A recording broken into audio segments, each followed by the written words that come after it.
Mesdames, Messieurs, chers académiciens, chers amis, je vous propose que nous débutions cette séance du 11 février 2015 qui, comme vous le savez, est consacrée à la neurochirurgie.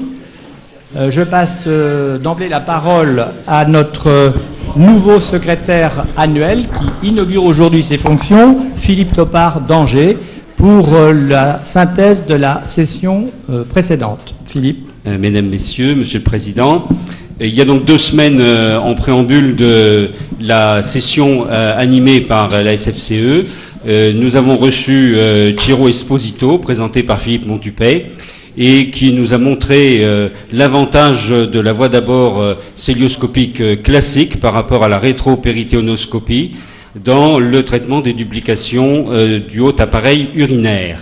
Sont intervenus messieurs Lobel et Dubois. En ce qui concerne la session à proprement parler, Jean-Louis Krems nous a redit, sur la base de l'expérience de 20 ans en chirurgie thyroïdienne du CHU de Poitiers, la position de la SFCE, à savoir la chirurgie thyroïdienne ne doit pas être faite en ambulatoire compte tenu du risque d'hématomes compressifs rares, mais dont la moitié au moins surviennent au-delà de 6 heures. Jean-Christophe Liffante a soulevé les problèmes liés à la classification de Bethesda, en particulier les classifications B3, B4, qui requièrent un cytologiste expérimenté afin de limiter les risques d'indication chirurgicale excessive. Sont intervenus messieurs Ménégo, Bonichon et Pex. Muriel Matonnet, toujours fidèle à la chirurgie ambulatoire, a montré qu'il était possible, en ambulatoire et sous anesthésie locale, de pratiquer une chirurgie sur des adénomes hyperparathyroïdiens localisés.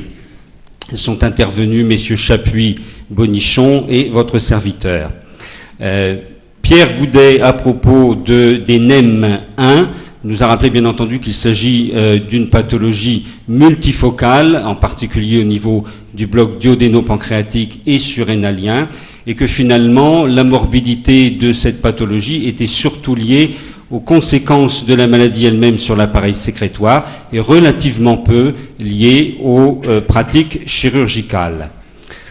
Sont intervenus monsieur Pex. Enfin, la séance s'est terminée sur un débat plutôt sémantique autour du terme de incidentalome présenté par Christophe Tressalet et plus particulièrement à propos du diagnostic qui reste basé sur l'imagerie qui permet non seulement de faire le diagnostic de cette tumeur relativement fréquente, mais aussi d'en approcher le caractère bénin ou malin. Sont intervenus le modérateur de la séance, monsieur Ménégo, mais également messieurs Lobel, Mention et Krems.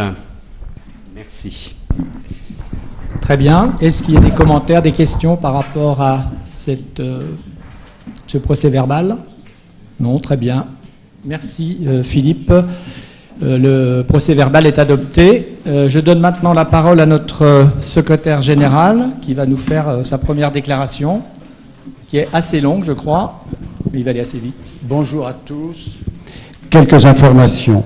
Nous avons d'abord appris le décès du professeur Nicolaïs Ligigatis d'Athènes, que connaît très bien Bernard Lenoir, dont il fera l'éloge prochainement.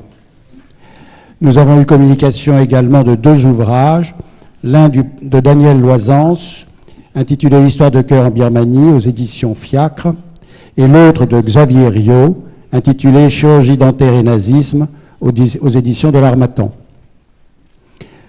Le communiqué de presse de l'Académie au sujet du projet de loi santé a fait quelques vagues dans la presse médicale. Et ce communiqué était très, très posé, très respectueux de la ministre et de son cabinet et de son projet, insistant simplement sur 4 points très importants. Les urgences ne sont pas l'apanage des hôpitaux. Deuxième point, la généralisation du tiers payant risquait de déresponsabiliser encore davantage les patients.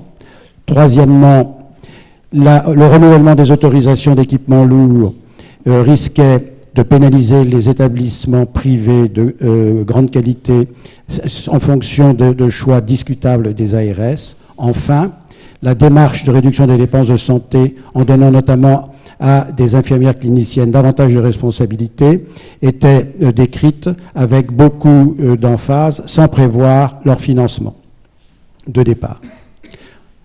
Enfin, l'Académie avait fait un courrier au service de santé des armées et au ministre des Armées concernant la fermeture du Val-de-Grâce, en accord avec nos collègues académiciens chirurgiens militaires. Le service de santé des armées a fait une réponse très courtoise, très précise, qui a été envoyée sur Internet à la demande de notre passe-président Daniel Jecques à chacun d'entre nous. Dernière information, nous déclarons la vacance de postes, 10 postes titulaires et 12 postes associés pour le début de l'année. Je vous remercie.